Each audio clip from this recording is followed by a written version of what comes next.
Bonjour chers compatriotes. Voilà, j'ai déjà fait un live sur le projet de loi portant sur la Constitution en vous exhortant à porter ou à voter le non lors du prochain référendum. On ne sait même pas quand est-ce qu'il sera organisé. Et j'ai expliqué pourquoi, des explications qui, à mon sens, sont objectives, qui sont purement juridiques. J'ai expliqué pourquoi il fallait voter non. J'estime que voilà, il est important de revenir sur cette campagne-là à voter le non parce que l'heure est grave. On est à un tournant décisif sur les orientations de notre pays et il est important de ne pas se tromper. Il ne faut surtout pas se tromper. Donc, je vous exhorte encore une fois à voter non à ce projet de loi constitutionnelle parce qu'il ne garantit pas la séparation des pouvoirs, il ne garantit pas l'état de droit et surtout, il est exclusif. Il exclut une bonne partie des Gabonais, si ce n'est la majorité, à l'élection présidentielle, ce qui n'est pas normal. Parce que tout Gabonais ayant la nationalité doit être capable de rêver, même si ce rêve-là ne se réalise pas, tout Gabonais doit être capable de rêver, de pouvoir briguer ce mandat électif, même si ce n'est pas fait pour tout le monde. Voilà. Donc, avant de poursuivre mes explications sur le pourquoi il faut voter non, je suis tombée sur une vidéo de M. Raymond Ndonsima qui explique un peu comment doit fonctionner un État et a des arguments qui sont plutôt favorables à la campagne du non. Donc, je vous laisse écouter cela. Mais voilà, pour moi, c'est un peu surprenant venant du Premier ministre de la transition. S'il a cette posture-là, j'espère que c'est vraiment pour exhorter au non. Si ce n'est pas pour exhorter au vote du non, on est vraiment en pleine démagogie. Je vous laisse écouter Monsieur Raymond Ndonsima. Et si vous arrivez à la conclusion qu'il faut que ça change, vous vous posez la question, au fait, pourquoi ça ne marche pas comme ça? Pourquoi? À votre avis, pourquoi ça ne marche pas comme ça? Vous avez bien une raison, vous avez une explication. Pourquoi ça ne marche pas comme ça? Il y a beaucoup de raisons pour lesquelles ça ne marche pas comme ça. La principale raison pour laquelle notre pays marche la tête par terre et les pieds en l'air, c'est que les pouvoirs ne sont pas équilibrés. Je m'explique. Quand quelqu'un est capable de commander et le gouvernement et les députés et les députés et sénateurs et la justice, non, l'armée c'est dans l'administration. Si je prends le gouvernement avec tout ce qui est service militaire, tout. 1. Les députés et sénateurs. 2. Les juges. 3. Ça veut dire que cette personne n'a plus aucune personne qui peut le contrôler. Quand nous sommes dans la vie, dans la famille, on a des parents, on a des frères, des beaux-frères, des oncles, des neveux, et chacun d'entre eux a un rôle. Quand je dérape, mon oncle arrive, il dit, bon écoute, je vois que tu fais des bêtises, arrête-toi un peu. C'est pas ça. Ou bien le neveu vient, il dit, oh, moi je commence à faire le désordre, ça ne peut pas continuer comme ça. Ce sont les neveux qui font ce désordre-là, vous le savez, non? Donc les neveux vous disent, calmez-vous. Ou bien les tantes, elles viennent vous trouver en disant, non, écoute mon neveu, ce que tu fais là, c'est pas bon, ça ne peut pas continuer comme ça. Notre société est faite avec des forces de rappel qui permettent d'arrêter quelqu'un quand il dérape. C'est-à-dire, quand tu es là, si tu vas trop de côté, il y a quelque chose qui peut t'arrêter, arrête-toi. Et il y a des gens aussi que tu es obligé de respecter parce qu'ils ont le poids dans la société sur toi. Hein? Les oncles, t'arrêtes. Les neveux, t'arrêtes. Les grands-pères, t'arrêtes. Donc tu fais les choses en étant limité. Mais si quelqu'un a, comme c'est le cas à l'heure actuelle, le pouvoir de commander l'administration, le pouvoir de commander les députés et les sénateurs, le pouvoir de commander les juges, parce que les juges, ce sont des hommes comme vous et moi. Celui qui les nomme, qui leur donne les promotions. À un moment donné, les gens se disent que est-ce que je peux vraiment... Bon, je laisse. Même s'ils savent que c'est pas bon, ils laissent. Par conséquent, notre problème principal vient de ce qu'il n'y a pas de contrôle qui équilibre la société que nous avons. Il n'y a pas d'équilibre. Et si on réglait le problème de l'équilibre, plus de la moitié des problèmes que nous avons seraient réglés. Plus de la moitié des problèmes. Parce qu'aujourd'hui, si quelqu'un est là, je vous donne un exemple. J'étais chef du gouvernement. On crée l'ANGT, Agence nationale des grands travaux. Alors, Change, on ne peut pas. donc, du coup, Et si c'est... vous avez- Alors, je vais reprendre ça. Donc, ça, c'est un discours de Monsieur Raymond Donsima. Apparemment, c'était un discours qu'il avait tenu bien avant qu'il ne soit... qui ne revienne aux affaires dans le cadre du gouvernement de la transition. Quoi qu'il en soit, ce discours-là est toujours d'actualité dans le sens où on peut le prendre au mot. C'est-à-dire qu'il est clair qu'il parle du fonctionnement du Gabon en comparant le Gabon donc à un être humain qui marche voilà, la tête à la place des pieds et les pieds à la place de la tête. C'est-à-dire que tout fonctionne à l'envers. Et il dit clairement que si les choses ne fonctionnent pas ne fonctionnent pas au Gabon comme cela devrait être, c'est parce que il n'y a qu'une seule personne qui cumule tous les pouvoirs.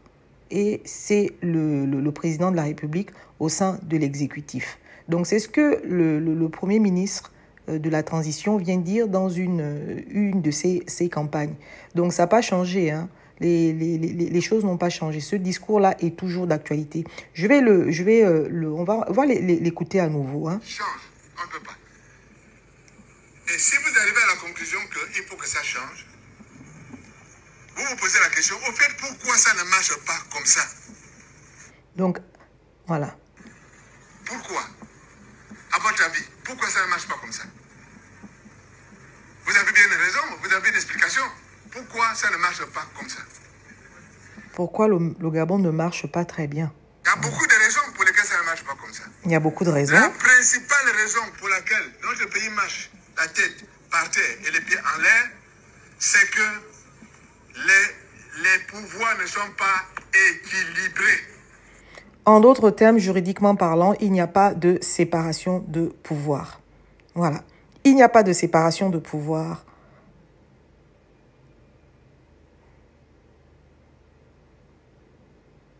Excusez-moi.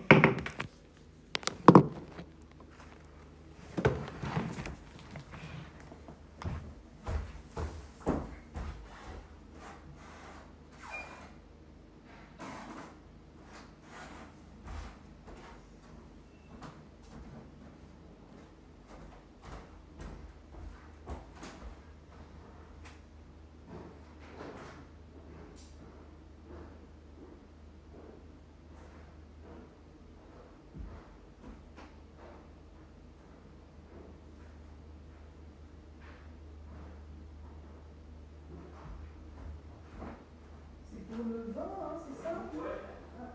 Ah, il est en bas sur le panier. Oui, c'est ça.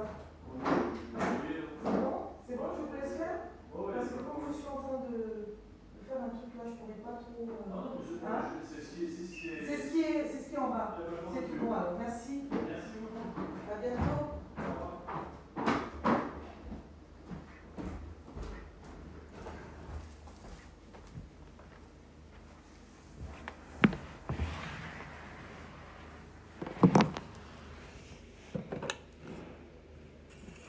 Je m'explique. Quand quelqu'un a 30 ans, Quand quelqu'un est capable de commander, et le gouvernement, et les députés, et les députés et sénateurs, et la justice, non, l'armée c'est dans l'administration. Si je prends... Et c'est ce qui est proposé dans la mouture, hein, dans le projet de loi constitutionnelle, c'est-à-dire que le pouvoir exécutif a des pouvoirs au sein de l'Assemblée, au sein du Parlement et au sein du pouvoir judiciaire, c'est-à-dire qu'il est capable de commander les éléments qu'il y a au sein du pouvoir législatif et c'est clairement identifié pour ce qui est du pouvoir judiciaire. Pour ce qui est du pouvoir législatif, il faut savoir que la plupart du temps, dans ce système-là, les membres du pouvoir législatif composent souvent le pouvoir exécutif.